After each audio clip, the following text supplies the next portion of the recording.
Everyone, welcome to ITLS academy. हमारा आज का लेक्चर है डीएनए सीक्वेंसिंग। लास्ट लेक्चर्स में हम बहुत सारी सीक्वेंसिंग पढ़ चुके हैं। केमिकल मेथड से कैसे होती है और मैक्सम गिलबर्ट मेथड क्या है, सेंगर की सीक्वेंसिंग क्या है, ये सारी चीज़ें हम लास्ट 2 पार्ट में कवर कर चुके हैं। हमारा आज का जो लेक्चर है इसमें हम पढ़ेंगे ऑटोमेटेड फ्लोरेसेंट सीक्वेंसिंग। तो चलिए स्टार्ट करते हैं। Automated fluorescent sequencing.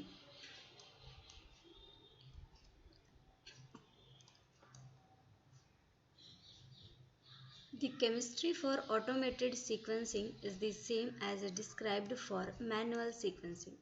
Manual sequencing जैसी ही automated sequencing भी होती है using double stranded template। और ये क्या करती है, double stranded template का यूज़ करती है एंड साइकिल सीक्वेंसिंग, साइकिल्स कई साइकिल्स के फॉर्म में सीक्वेंसिंग करती है। Because cycle sequencing unlike manual sequencing does not require sequential addition of reagent. जो मैनुअल सीक्वेंसिंग होती है, मैनुअल सीक्वेंसिंग के केस में बार बार से रीजेंट्स को ऐड करना पड़ता है। लेकिन अगर साइकिल सीक्वेंसिंग की बात करें तो साइकिल सीक्वेंसिंग के केस में ऐसा कुछ भी देखा नहीं जाता है और यहाँ कोई भी सीक्वेंसिंग के लिए रीजेंट को ऐड नहीं करना पड़ता है। और ये रीजेंट ऐड क्यों किए जाते हैं? रीजेंट्स का काम होता है to start and stop the reaction. ये या तो स्टार्ट कर रहे होंगे या रिएक्शन को स्टॉप कर रहे होंगे। Cycle sequencing is more easily adopted to high throughput applications and automation। जो साइकिल सीक्वेंसिंग है इसको बहुत ब्रॉड स्केल पे अडॉप्ट किया गया है क्योंकि इसका हाई थ्रूपुट एप्लीकेशन है, बहुत ज़्यादा एप्लीकेशन है और ऑटोमेशन भी इसमें अच्छा खासा है। Electrophoresis and reading of the sequencing ladder can also भी ऑटोमेटेड। जो इलेक्ट्रोफोरेसिस होती है और जो लैडर मिलता है उसकी सीक्वेंसिंग के लिए ये भी ऑटोमेटेड हो सकती है। ये ऐसी टेक्निक है कि इसको भी ऑटोमेटेड ही कर देती है। आपको सारी चीज़ें करके ही मिल जाएंगी मशीन्स के द्वारा। A requirement for automated reading of the DNA sequence ladder is the use of fluorescent dye। सबसे बड़ी ऑटोमेटिक रीडिंग जो होती है ऑटोमेटेड, उसके लिए जो रिक्वायरमेंट होती है वो होती है DNA sequence ladder. DNA sequence ladder चाहिए होता है और उसमें सबसे ज़्यादा फ्लोरेसेंट डाई का यूज़ किया जाता है instead of radio active nucleotides. वैसे कुछ जगह पे रेडियो एक्टिव न्यूक्लियोटाइड्स का भी यूज़ होता है, लेकिन बात जब ऑटोमेटेड फ्लोरेसेंट सीक्वेंसिंग की आती है तो यहाँ पे फ्लोरेसेंस का यूज़ हो सकता है। और याद करने के लिए आप ऐसे भी याद कर सकते हैं कि इसके नाम में ही फ्लोरेसेंट है, इसका मतलब है डीएनए सीक्वेंस लैडर में फ्लोरेसेंट डाई का यूज़ किया जाएगा। टू लेबल द प्राइमर्स और सीक्वेंसिंग फ्रेगमेंट्स, वैसे ज़्यादातर में रेडियो एक्टिव न्यूक्लियोटाइड्स का यूज़ किया जाता है ताकि जो प्राइमर्स हैं उनकी लेबलिंग कराई जा सके और जो सीक्वेंसिंग के लिए फ्रेगमेंट्स हैं उनकी भी सीक्वेंसिंग की जा सके विद दिस फ्लोरेसेंट डाई।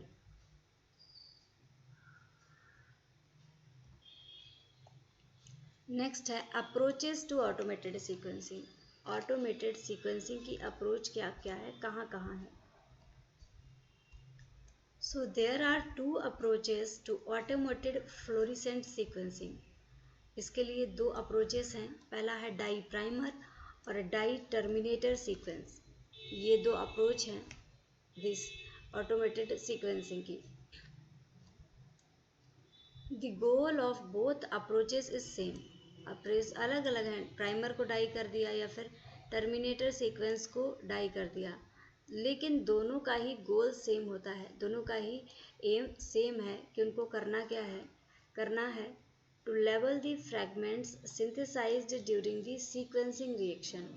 ये क्या करते हैं, जब सीक्वेंसिंग की रिएक्शन चल रही होती है तो वहाँ पे फ्रैगमेंट्स जो बनते हैं उनको लेबल कर देते हैं। और कैसे लेबल करते हैं? According to their terminal DD-NTPs। Terminal DD-NTPs के अकॉर्डिंग ही लेबल करते हैं।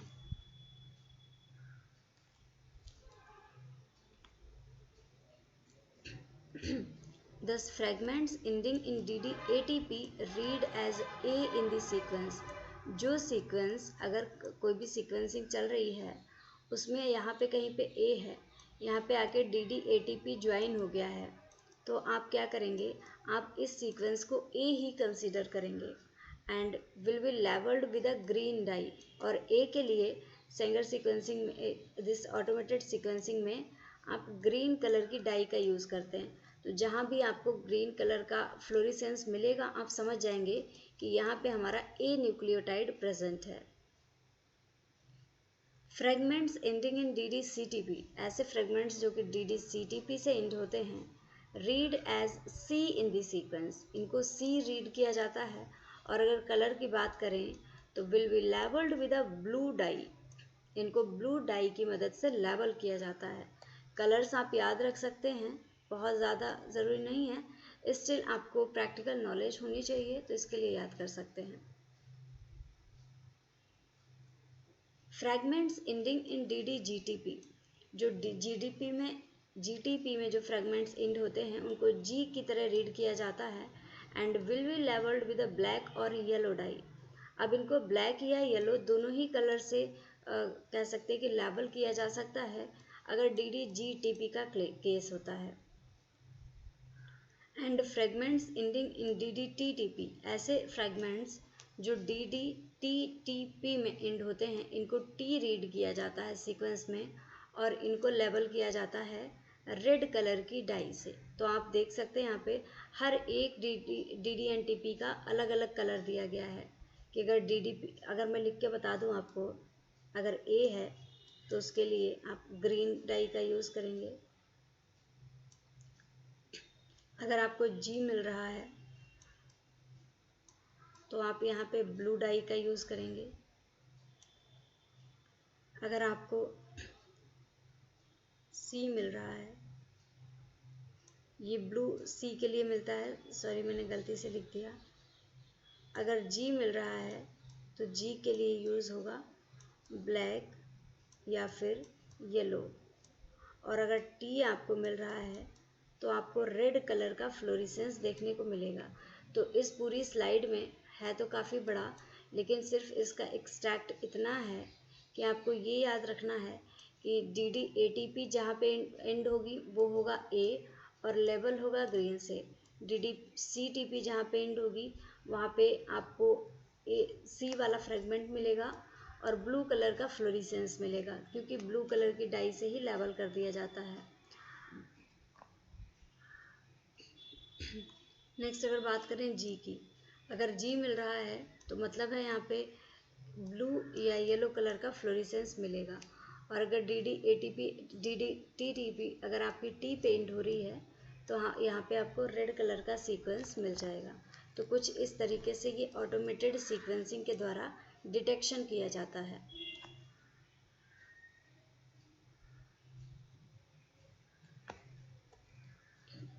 यहाँ पे देखिएगा इलेक्ट्रोफोरेसिस के भी दो टाइप्स दिखाए गए हैं, एक है जेल इलेक्ट्रोफोरेसिस, एक है कैपिलरी इलेक्ट्रोफोरेसिस। अभी तक हमने जो पढ़ा था उसमें 4 जेल लाइंस थी, लेकिन instead of 4 gel lines, left side में देखिएगा जेल इलेक्ट्रोफोरेसिस की तरफ, fluorescent fragments can be run in a single gel lane, एक ही जेल लेन में सारे फ्रेगमेंट्स रन कर रहे हैं। और इन अ कैपिलरी वाले में देखिए जो कि राइट साइड में है, note that the sequence of nucleotides that is AGTCG, जो कि यहाँ पे आपको सीक्वेंस मिला है, read by lane in the slab gel is read by colour in the capillary. अब इसकी रीडिंग करते हैं, कैपिलरी में कैसा कलर मिल रहा है, ब्लू मिल रहा है, ब्लैक मिल रहा है, इसके अलावा भी कलर्स मिलते हैं जो भी अभी हमने डिस्कस किया था। तो ये तो है जेल इलेक्ट्रोफोरेसिस। जेल इलेक्ट्रोफोरेसिस में बैंड्स कुछ इस तरीके से रन करते हैं, लेकिन अगर कैपिलरी इलेक्ट्रोफोरेसिस की बात करें तो यहाँ पे कुछ इस तरीके से रन करते हैं, लेकिन फ्लोरिसेंट सेम होता है। फ्लोरिसेंट कलर के आधार पर ही आप इसको डिसाइड कर पाते हैं कि कौन सा न्यूक्लियोटाइड कहाँ पे प्रेजेंट है।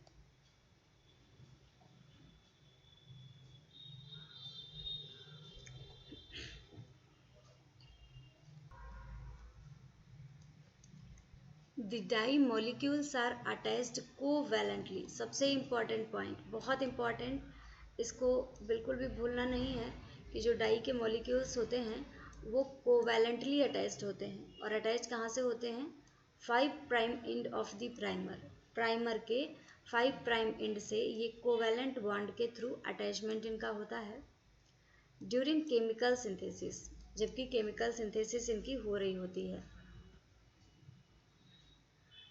The primer labelled with each colour, हर कलर से जिन प्राइमर्स को लेबल किया है, is added to 4 separate reaction tube, अलग अलग 4 सेपरेट रिएक्शन ट्यूब्स होती हैं जहाँ पे कि इनको ऐड किया जाता है, 1 each with DDATP, DDCTP, DDGTP और DDTTP। अलग अलग रिएक्शन ट्यूब्स में अलग अलग DDNTPs को डाल दिया जाता है।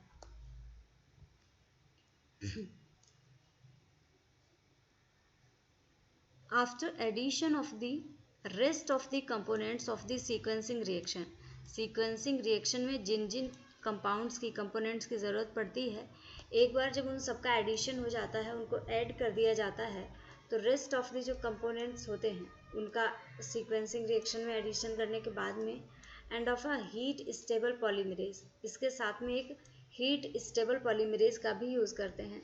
अगर example की बात करें तो आप लोगों ने टैग पॉलीमरेज तो ज़रूरी सुना होगा। टैग पॉलीमरेज एक ऐसा एंजाइम है जो कि बहुत एफिशिएंटली हायर टेम्परेचर पे वर्क कर सकता है, तो इसी हीट स्टेबल पॉलीमरेज को ऐड किया जाता है। The reaction is subjected to cycle sequencing in a thermal cycler, जो रिएक्शन है, रिएक्शन को फिर साइकिल सीक्वेंसिंग के लिए भेज दिया जाता है एक थर्मल साइक्लर में। The product of the sequencing reactions are then labeled at the 5 prime end। अब जो sequencing reaction का जो product होते हैं उनकी labeling कर दी जाती है 5 prime end पे। 5 prime end पे the dye color associated with DDNTP at the end of the fragment। जब आप 5 prime end पे इसकी labeling करवा देंगे तो डाई के साथ में जो कलर एसोसिएटेड होगा तो फ्रेगमेंट के एंड में आपको वही फ्लोरिसेंस शो करेगा जिसकी मदद से आप पहचान पाएंगे कि आपका कौन सा न्यूक्लियोटाइड कहाँ पे प्रेजेंट है।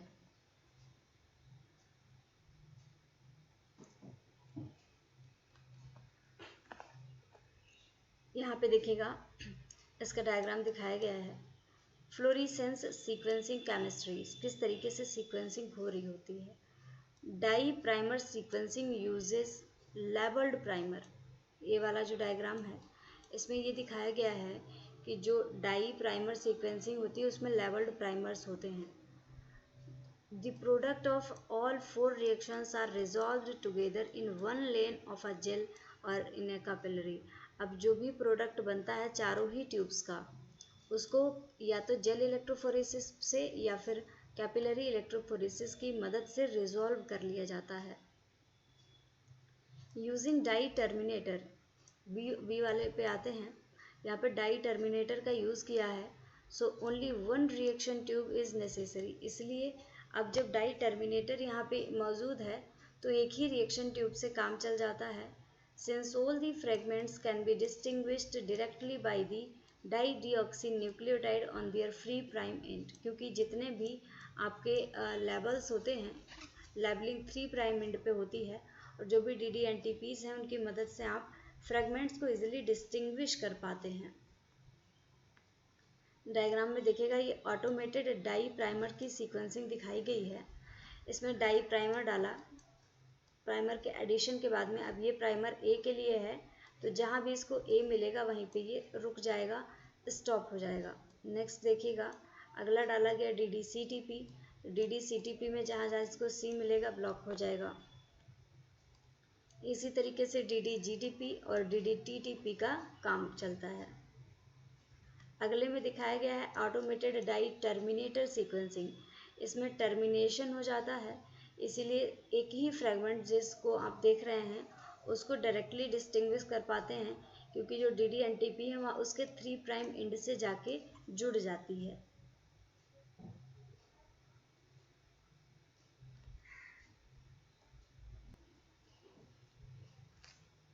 अब देखते हैं preparation of the sequencing ladder. Sequencing ladder क्या होता है? हमने लास्ट लेक्चर में पढ़ा था कि कुछ इस तरीके से जेल होता है। जेल में यहाँ पे वेल्स होती हैं और एक उसमें कंट्रोल लगाया जाता है। ये कुछ इस तरीके का जेल है और इसमें फ्रेगमेंट्स आते हैं। फ्रेगमेंट्स ये तो मैंने 3 ही वेल बनाया है, बहुत सारे होते हैं सीक्वेंस को रीड करने के लिए। अब ये जो सीक्वेंस आया इसकी रीडिंग की जाती है नीचे से 5 प्राइम टू 3 प्राइम, ये डायरेक्शन होती है। आप नीचे से रीडिंग करना स्टार्ट करते हैं। सबसे नीचे ये वाला फ्रेगमेंट है, इसको रीड किया, उसके बाद में ये आ रहा है, फिर इसको रीड किया, अगेन इसको रीड किया, फिर इसको रीड किया, फिर इसको रीड किया, फिर इसको, ये और ये। तो कुछ इस तरीके से अब यहाँ पे कोई भी जो न्यूक्लियोटाइड है, जैसे ए है, टी है, सी है, जी है, अब इसी क्रम में आपका सीक्वेंस बनके रेडी हो जाएगा। तो यही यहाँ पे बताया गया है सीक्वेंसिंग लैडर का प्रिपरेशन कैसे होता है।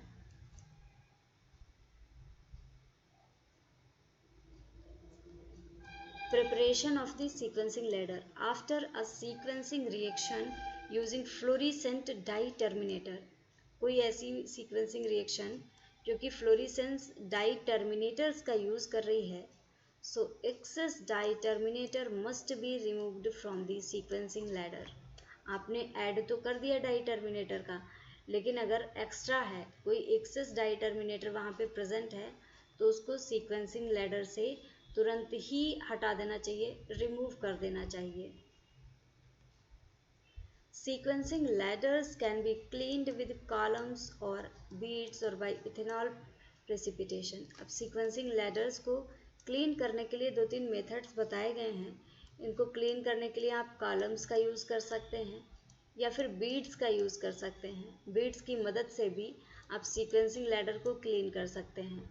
और बाकी अगले मेथड की बात करें, आप इथेनॉल प्रेसिपिटेशन की मदद ले सकते हैं इस सीक्वेंसिंग लैडर को क्लीन करने के लिए। क्लीनिंग इस तरीके से होनी चाहिए कि आपको जो बैंड्स मिल रहे हैं उनमें कोई भी डिफ़िकल्टी ना हो।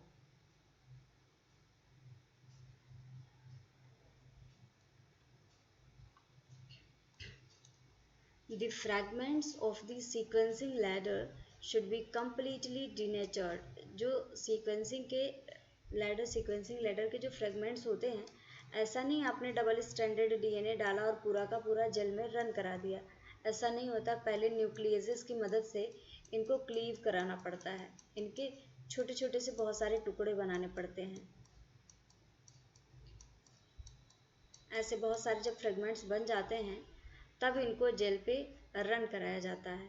तो यही यहाँ पे बताया गया है कि fragment of the sequencing ladder should be completely denatured, पूरी तरीके से डिनेचर होने चाहिए before running on a gel और कैपिलरी। क्योंकि अगर आप जेल को पहले रन कर देंगे और आपके फ्रेगमेंट्स नहीं बने हैं, तो जो प्राइमर है वो तो जाके किसी पर्टिकुलर फ्रेगमेंट से ही बाइंड करेगा ना। अगर आपने डबल स्टैंडर्ड डीएनए दिया है तो डबल स्टैंडर्ड डीएनए से जाके घुस के तो बाइंड नहीं करेगा, इसीलिए इनका डिनेचुरेशन ज़रूरी होता है किसी भी जेल पे या कैपिलरी पे रन कराने से पहले। Denaturing conditions that is 50 to 60 degree centigrade, 50 से 60 तक डिनेचुरिंग कंडीशंस होती हैं, यहाँ तक इसको पहुँचाया जाता है। फिर उसके बाद में फॉर्मामाइड, यूरिया, डिनेचुरिंग जेल, इन सारी चीज़ों का यूज़ किया जाता है। और ये सारी चीज़ें जो हैं, जो डिनेचुरिंग कंडीशंस हैं, कि टेम्परेचर इतना होना चाहिए, फॉर्मामाइड, यूरिया, डिनेचुरिंग एजेंट, ये सारे प्रेजेंट होने चाहिए। So denaturing conditions should be maintained as the fragments must be resolved strictly according to size. जो भी डिनेचरिंग कंडीशन है उनको इस तरीके से मेंटेन करके रखा जाना चाहिए कि जो फ्रेगमेंट्स अपने साइज़ के अकॉर्डिंग ही सेपरेट हो। क्योंकि जो सबसे छोटा होता है वो सबसे ज़्यादा स्पीड में दौड़ता है, जो वजन फ्रेगमेंट होता है, लंबा है फ्रेगमेंट, तो उसको जेल को क्रॉस करने में थोड़ा टाइम लगता है, इसलिए सबसे छोटा सीक्वेंस जो होता है वो सबसे आगे देखने को मिलता है।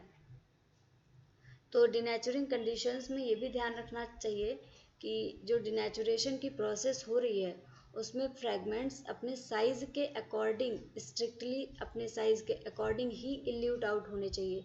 ये नहीं कि बड़ा पहले आ गया, छोटा वहीं पीछे ही फंसा रह गया।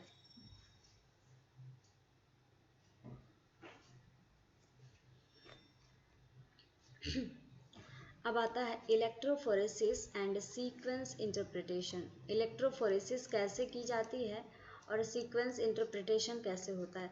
सबसे पहले इलेक्ट्रोफोरेसिस की अगर हम बात करें तो इलेक्ट्रोफोरेसिस एक ऐसी टेक्निक है जिसका कि यूज़ किया जाता है रिजॉल्व करने के लिए, फ्रैगमेंट्स को रिजॉल्व करने के लिए, और इसी के थ्रू सीक्वेंस का भी इंटरप्रिटेशन होता है। तो चलिए देखते हैं।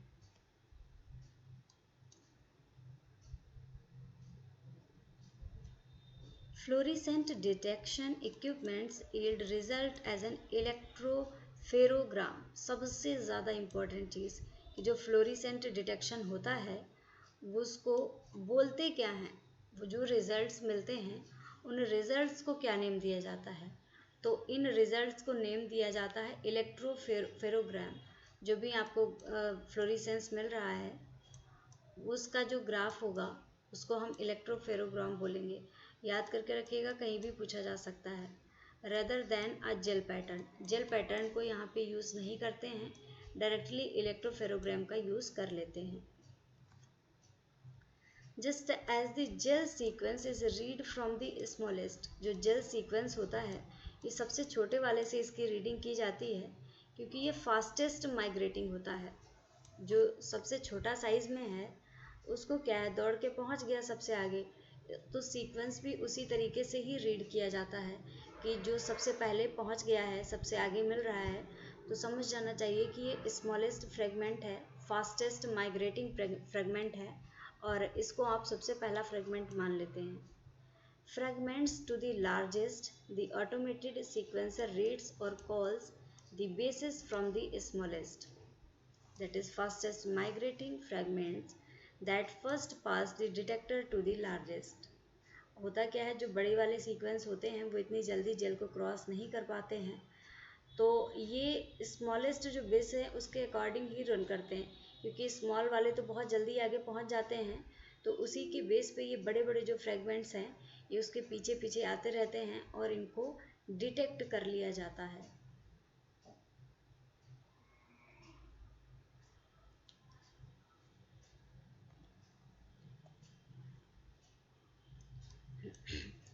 Interpretation of the sequencing data from a dye primer. जो सीक्वेंसिंग डेटा होता है डाई प्राइमर से इसका इंटरप्रिटेशन करवाया जाता है। अब इसके बाद में या फिर और dye terminator reaction is not always straightforward. ऐसा नहीं है कि जो डाई टर्मिनेटर रिएक्शन है इसको कहीं पे भी लगा दिया और इसने रिएक्शन को स्टॉप कर दिया, टर्मिनेशन कर दिया। ये है तो ये हमेशा स्ट्रेट फॉरवर्ड नहीं होता, हालांकि काफ़ी टाइम्स होता है, इसको देखा जाता है, लेकिन हमेशा ये स्ट्रेट फॉरवर्ड नहीं होगा।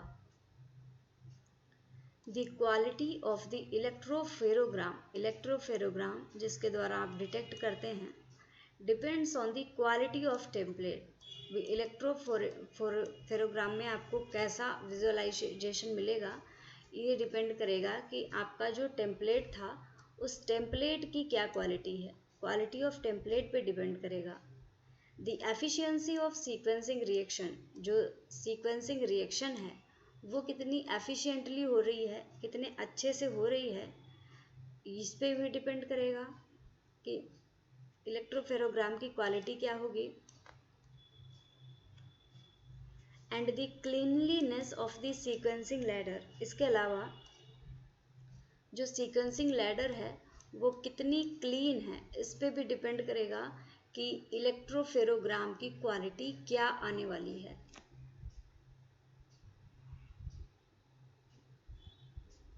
Failure to clean the sequencing ladder properly results in bright flashes of fluorescent। अगर क्लीनिंग नहीं है सीक्वेंसिंग लैडर की, प्रॉपरली ये क्लीन नहीं है, तो इसमें फ्लोरिसेंस के ब्राइट फ्लैशेस मिलेंगे। एक्चुअल जिस तरीके से फ्लोरिसेंस मिलना चाहिए उस तरीके का फ्लोरिसेंस नहीं मिल पाएगा।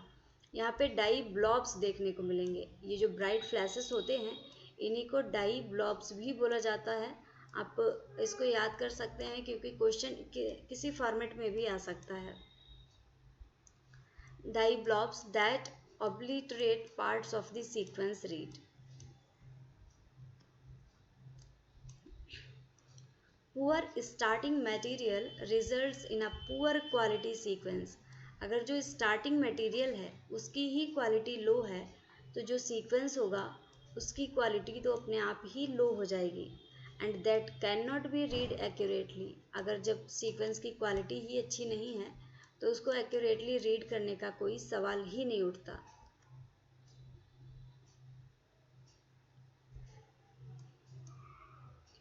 A heterozygous mutation appears as two peaks of different color.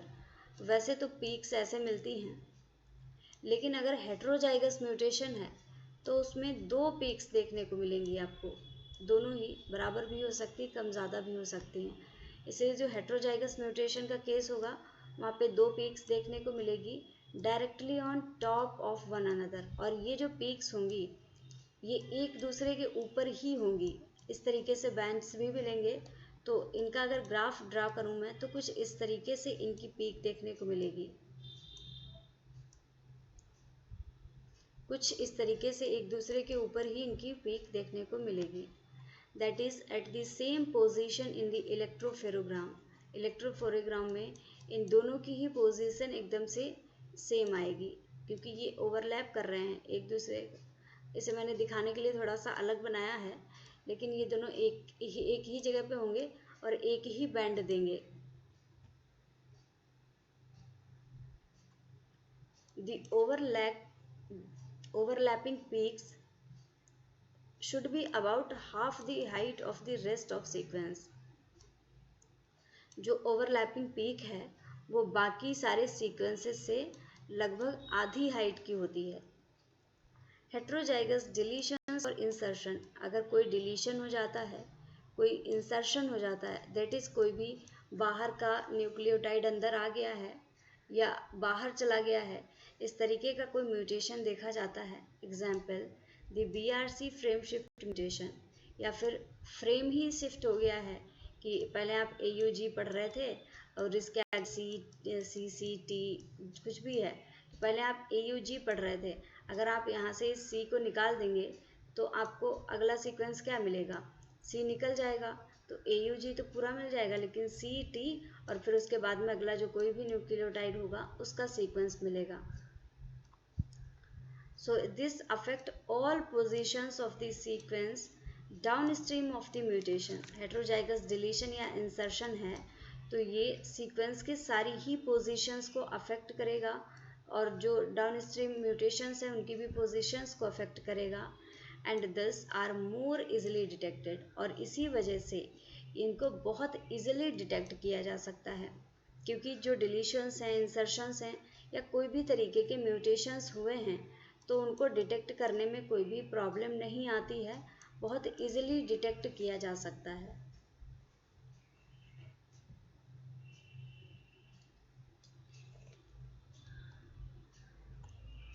So thank you guys for watching this session. अगर आप कोर्स को ज्वाइन करना चाहते हैं तो विज़िट करिए हमारी वेबसाइट को, या फिर लिंक आपको डिस्क्रिप्शन में मिल जाएगा, वहाँ से भी आप कोर्स को ज्वाइन कर सकते हैं।